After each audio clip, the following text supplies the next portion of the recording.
Hey guys, welcome back to our channel. Today we have another resin pouring video for you.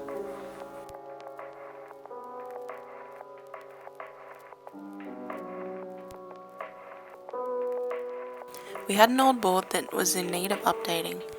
Usually we would lightly sand the board when recoating, but since the board was quite scratched already, we left it as it is.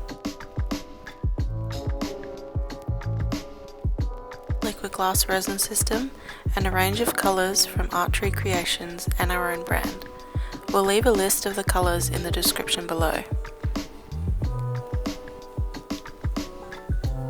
We then also used a combination of a heat gun and butane torch to create movement within the resin, which also helped create some cells and lacing.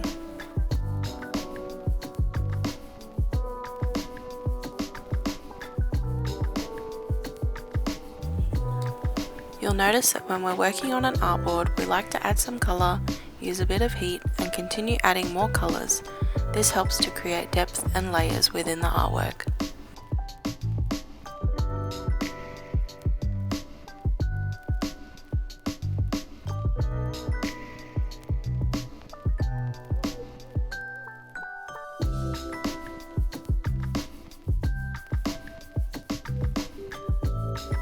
If you enjoyed these kinds of videos, along with us talking more about the products and how we use them, please leave us a comment below so we can create more of these for you.